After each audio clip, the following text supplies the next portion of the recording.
Баршаңызға қайырлы күн, менің каналыма қош келдіңіздер. Бүгін сіздермен бірге баклажаннан осындай дастарханыңыздың көркін келтіретін әдемі салат жасайтын боламыз. Бұл салаттың атын көп жерде чешен язик деп атап жатады.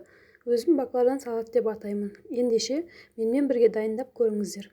Ең алдымен осылай видеода көрсетілгендей етіп баклажандарымызды жуып тазалап, жұқа етіп турап аламыз. Содан соң ыдысымызға салып, үстіне 2 ас қасық тұзымызды салып, баклажандарымыз бататындай етіп, үстіне су құйып, 1 сағатқа қойып қоятын боламыз. Бұл бізге баклажанымыздың қышқыл дәмінен құтылу үшін керек болады.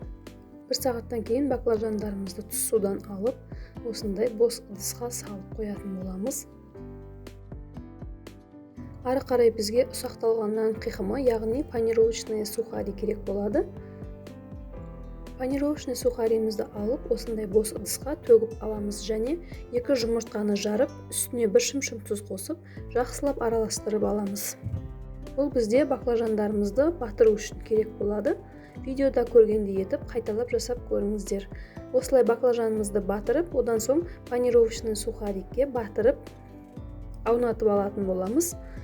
Одан ары қарай қызып тұрған майымызға осы аунатылған баклажандарымызды шетінен біртіндеп қуырып алатын боламыз. Жұмыртқаға батырылғаннан кейін осылай майымыз көпіршіп кетеді. Бұл қалыпты жағдай. Бірінші беті толық қызарғаннан кейін екінші бетіне ауыстырып, қып-қызыл болғанша қуырып аламыз. Толықтай 2 беті қызарып шыққан баклажандарымызды қағаз салфетканың бетіне майын сіңіру үшін қойып шығатын боламыз.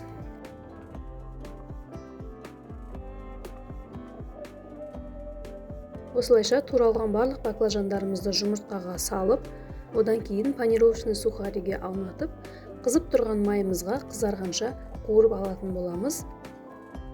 Барлық баклажандарымызды қуырып болғаннан кейін ортасына жағатын начинкасына кірісетін боламыз. Ол үшін бізге майонез керек болады. Майонезімізді осылай ыдысқа салып, үстіне 1 чесноктың тісшесін үккіштен өткізіп қосатын боламыз және де укроптың бір кішкене ғана сабағын турап, майонезімізді жақсылап араластырып алатын боламыз.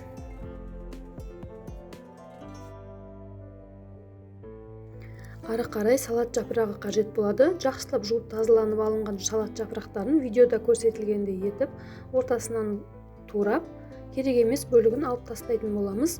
Бұл бізде баклажан салатымыздың ортасына әдемі көрініс беру үшін және ерекше дәм беру үшін қолданылатын болады.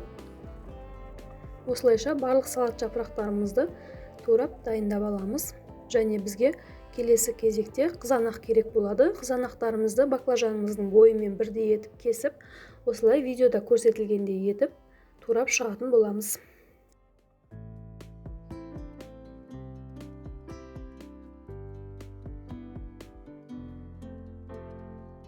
Қызанақтарымыз дайын болды. Енді салаттарымызды жинауға кірісеміз. Баклажанымызды алып, ортасына осылай майонезді жағамызда, үстіне салат жапырағын, одан соң помидорды қойып, осылай орап, тарелкамызға орналастыра береміз. Мінекей, осылайша салатымыз дайын болады.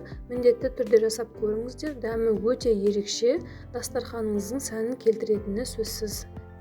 Видеода көрсетілгендей етіп, барлық баклажандарымызды жинап шығатын боламыз. Видеоны соңына дейін көріп, ұнаса лайк басып, комментария қалдыруды ұмытпаңыздар.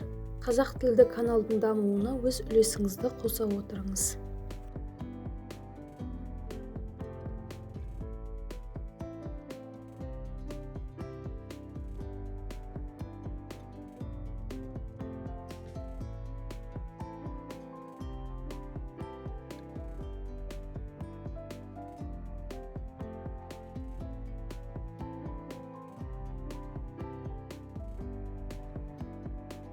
Мінекей, аз ғана уақыттың ішінде осындай әдемі салатымыз дайын болды. Менімен бірге қайталап жасап көріңіздер. Сіздерге ұнады деген ойдамын. Назарларыңызға рахмет. Каналымда шығатын жаңа видеода кездескенше.